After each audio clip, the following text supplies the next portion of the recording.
Socialism, Utopian and Scientific by Friedrich Engels. Chapter 3. Historical Materialism. Active social forces work exactly like natural forces, blindly, forcibly, destructively, so long as we do not understand and reckon with them. But when once we understand them, when once we grasp their action, their direction, their effects, it depends only upon ourselves to subject them more and more to our own will, and by means of them to each our own ends. And this holds quite especially of the mighty productive forces of today. As long as we obstinately refuse to understand the nature and the character of these social means of action, and this understanding goes against the grain of the capitalist mode of production and its defenders, so long these forces are at work in spite of us, in opposition to us, so long they master us, as we have shown above in detail.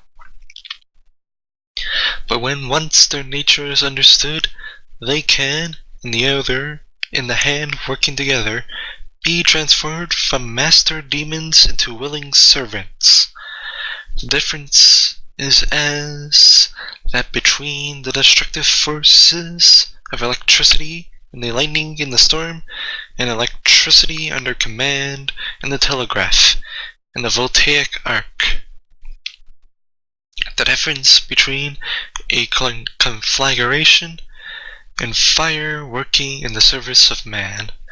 With this recognition, at last, of the real nature of the productive forces of today, the social anarchy of production gives place to a social regulation of production upon a definite plan, according to the needs of the community and of each individual.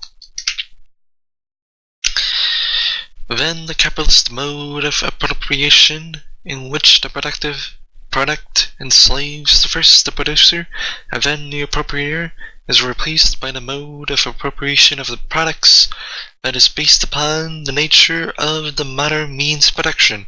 Upon the one hand, direct social appropriation as means to the maintenance and extension of production. On the other, direct individual appropriation as means of subsistence and of enjoyment.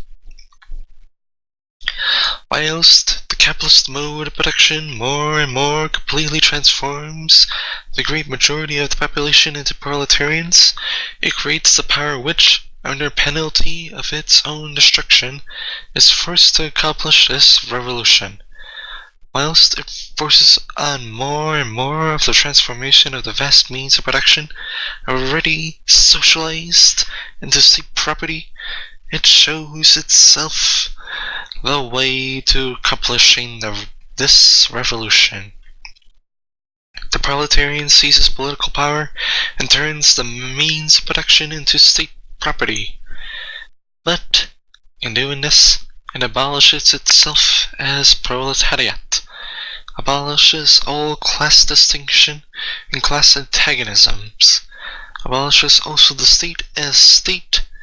Society, thus far, based upon class antagonisms, has need of the state, that is, of an organization of the particular class which was pro tempore the exploiting class, an organization for the purpose of preventing any interface from without with the existing conditions of production, and therefore especially for the purpose of forcefully keeping the exploiting classes in the condition of oppression corresponding with the given mode of production: slavery, serfdom, wage labor. The state was the official representative of society as a whole, the gathering of it together into a visible embodiment. But it was this only in so far as it was the state of that class which itself represented, for the time being, society as a whole. In ancient times, the state of slave-owning citizens, in the Middle Ages, the feudal lords, in our own times, the bourgeoisie. When, at last, it becomes the real representative of the whole of society, it renders itself unnecessary. As soon as there is no longer any social class to be held in subjection, as soon as class rule and the individual struggle for existence based upon our present anarchy in production, with the collisions and excess arising from these are removed, nothing more remains to be repressed, and a special repressive force, a state, is no longer necessary. The first act, by virtue of which the state really constitutes itself the representative of the whole of society, the taking possession of the means of production in the name of society, it is, at the same time, its last independent act as a state. State interference in social relations becomes, in one domain after another, superfluous, and then dies out of itself. The government of persons is replaced by the administration of things, and by the conduct of processes of production. The state is not abolished, it dies out. This gives the measure of the value of the phrase, a free state, both as to its justifiable use at times by agitators, and as to its ultimate scientific inefficiency, and also of the demands of the so-called anarchists for the abolition of the state out of hand. Since the historical appearance of the capitalist mode of production, the appropriation by society of all the means of production has often been dreamt of, more or less vaguely by individuals, as well as by sects, as the ideal of the future. But it can become possible, could become a historical necessity, only when the actual conditions for its realizations were there. Like every other social advance, it becomes practicable, not by human understanding that the existence of classes is in contradiction to justice, equality, etc., not by mere willingness to abolish these classes, but by virtue of certain new economic conditions. The separation of society into an exploiting and exploited class, a ruling and an oppressed class, was the necessary consequences of the deficient and restricted development of production in former times. So long as the total social labor only yields a produce which but slightly exceeds that barely necessary for the existence of all, so long, therefore, as labor engages all or almost all the time of the great majority of the members of society, so long of necessity this class is divided into classes. Side by side with the great majority exclusively bond slaves to labor, arises a class freed from the directly productive labor, which looks after the general affairs of society, the direction of labor, state business, law, science, art, etc. It is therefore the law of the division of labor that lies at the basis of the division into classes. But this does not prevent this division into classes from being carried out by means of violence and robbery, trickery and fraud. It does not prevent the ruling class, once having the upper hand, from consolidating its power at the expense of the working class, from turning its social leadership into an intensified exploitation of the masses. But if, upon this showing, division into classes has a certain historical justification, it has this only for a given period, only under given social conditions. It was based upon the insufficiency of production. It will be swept away by the complete development of modern productive forces. And, in fact, the abolition of classes in society presupposes a degree of historical evolution at which the existence not simply of this or that particular ruling class, but of any ruling class at all, and therefore the existence of class distinction itself, has become an obsolete and anachronism. It presupposes, therefore, the development of production carried out to a degree at which appropriation of the means production and of the products, and with this, of political domination, of the monopoly of culture, and of intellectual leadership by a particular class of society, has become not only superfluous, but economically, politically, intellectually, a hindrance to development. This point is now reached. Their political and intellectual bankruptcy is scarcely any longer a secret to the bourgeoisie themselves. Their economic bankruptcy recurs regularly every 10 years. In every crisis, society is suffocated beneath the weight of its own productive forces and products, which it cannot use, and stands helpless, face to face with the absurd contradiction that the producers have nothing to consume, because consumers are wanting.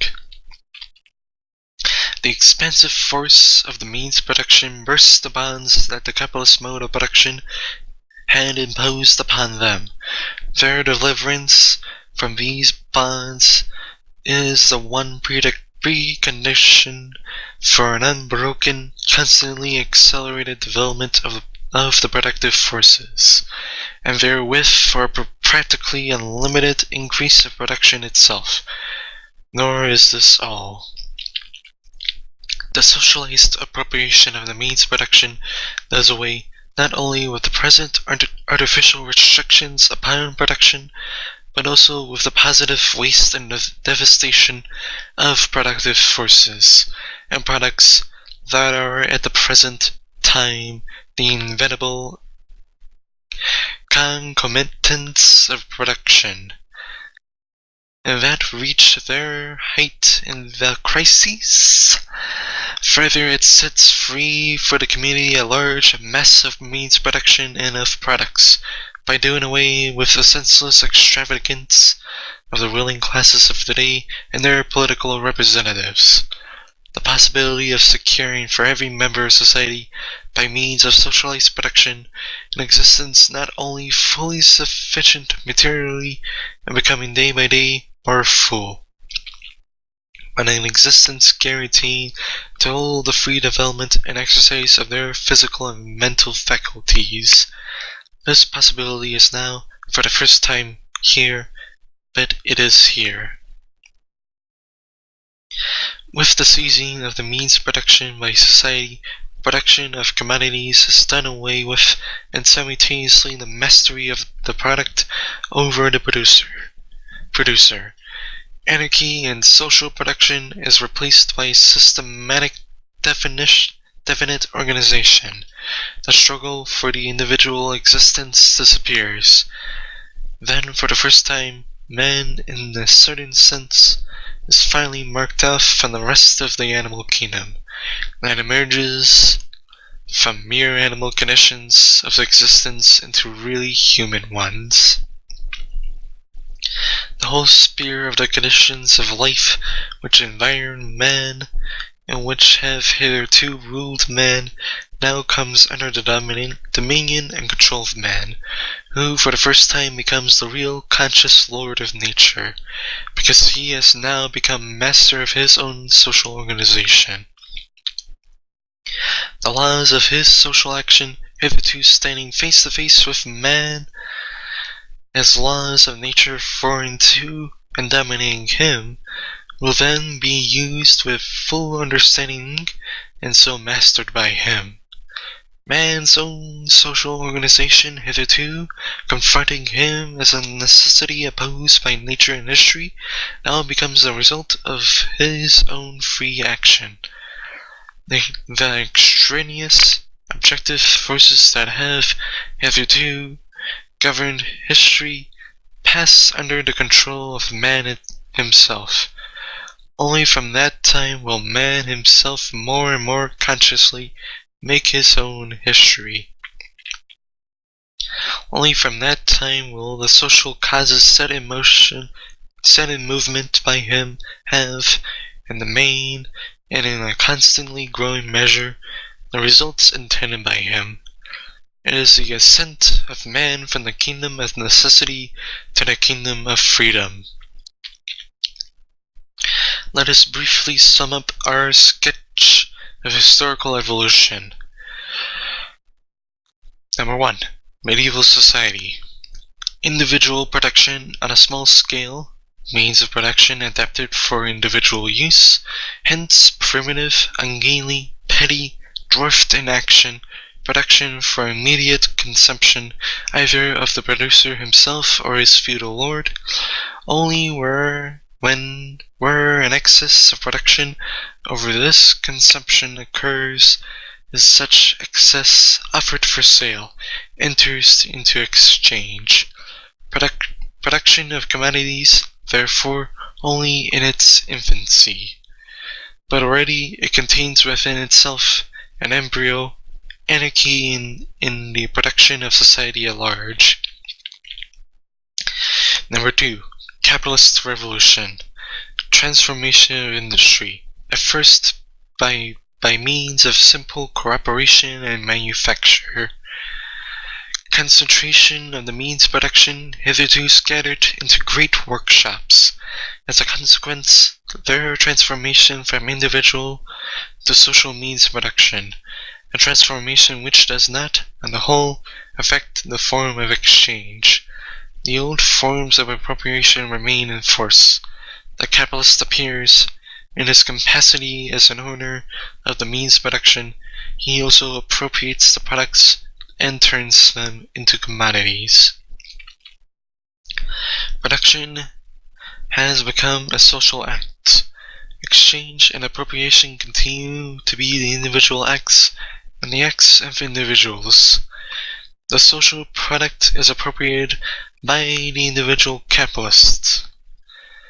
Fundamental contradiction, whence arise all the contradictions in which our present-day society moves, and which modern industry brings to light.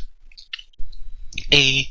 Severance of the producer from the means of production, condemnation of the worker to wage labor for life, antagonism between the proletariat and the bourgeoisie. B. Growing predominance and increasing effectiveness of the laws governing the production of commodities, unbridled competition, contradiction between socialist organization in the individual factory and social anarchy in the production as a whole. C.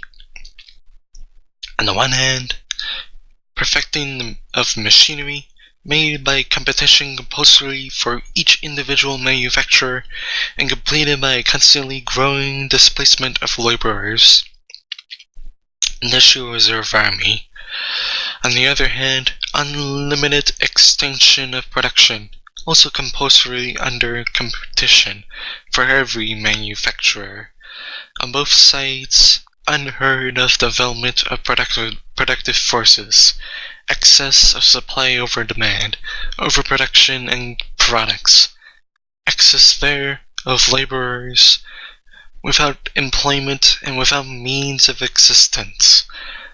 But these two levers of production and of social well-being are unable to work together, because the capitalist form of production prevents the productive forces from working and the products from circulating, unless they are first turned into capital, which their very superabundance prevents. The contradiction has grown into an absurdity. The mode of production rises in rebellion against the form of exchange. impartial recognition of the social character of the productive forces forced upon them, the capitalists themselves, taking over the great institutions for production and communication, first by joint stock companies, later in by trusts, then by the state.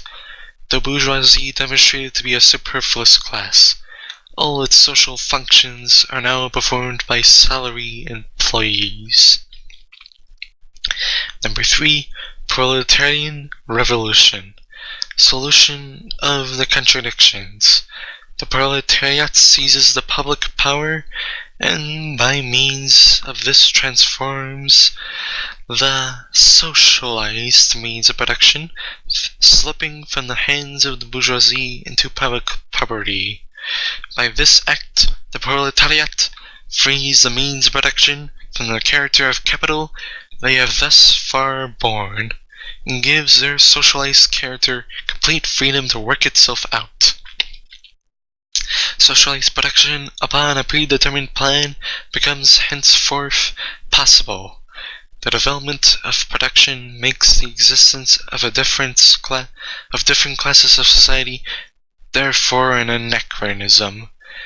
In proportion as anarchy in social production vanishes, the political authority of the state dies out. Man at last, the master of his own form of social organization, becomes at the same time the lord of nature, his own master, free. To accomplish this act of universal emancipation is the historical mission of the modern proletariat, to thoroughly comprehend the historical conditions, and is the very nature of this act, to impart to the now oppressed proletarian class a full knowledge of the conditions and of the means of the momentous act it called upon to accomplish. This is the task of the theoretical expression of the proletarian movement, scientific socialism.